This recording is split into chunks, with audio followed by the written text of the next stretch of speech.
I, William Jefferson Clinton. Richard Milhouse Nixon. I, Barack Hussein Obama, do solemnly swear that I will faithfully preserve, protect, and defend.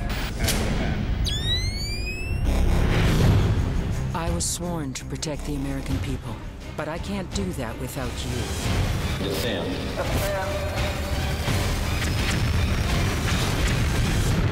Splinter Cell has been away for a while, and when we were bringing it back, obviously with a new studio and a new team, we really looked at what it was that made the franchise great in the first place.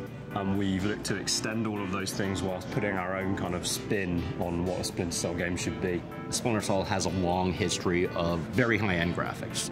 When it came out, it was one of the most realistic looking games ever made. And so our goal was to create as realistic a game as possible with as much attention to detail as we could possibly get. With Splinter Cell Blacklist, we wanted to bring Sam back in a really big way. He is Splinter Cell. So for us, that means characterization to kind of a degree that we haven't had before. And that meant we had to go to full performance capture.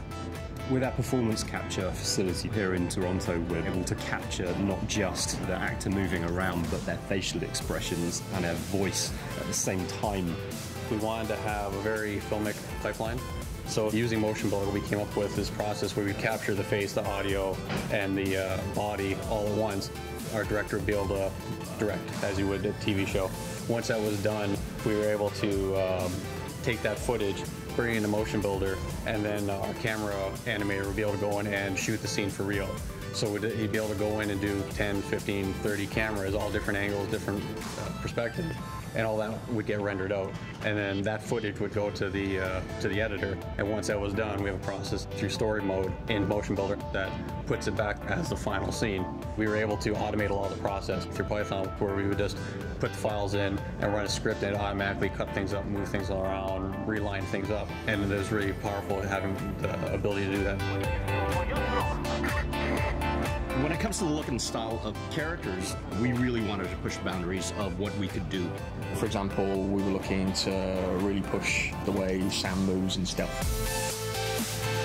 So we got people that actually do some of the things that Sam Fisher does to help us out with performance capture.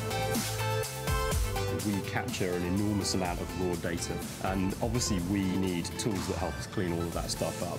MotionBuilder helps us actually turn that data into something that looks impressive and polished. It's got a huge amount of functionality that we can't get from our own internal tools or from really anything else on the market. So then we can go from our performance capture studio straight into MotionBuilder, and we get that movement in its raw form. So all the hands won't really be doing what they're doing. The feet placement may be a little off and everything. But you know, generally then, once we get the speed and the feel of that right, we get it from MotionBuilder straight into 3ds Max, and then we'll manipulate that motion capture to make it feel right and to make it feel grounded and solid. Autodesk products are the staple of our industry, obviously. Tools like 3ds Max were in the use of our games since the beginning of the Montreal studio and obviously the Toronto studio. Now we're strong partners. We're using a lot of the tools that are developed by Autodesk. We're going to continue to be developing the Splinter Cell franchise, but we're also working on a lot of new projects in the upcoming years, and we feel that this studio has a lot of potential for growth, for success, and for quality.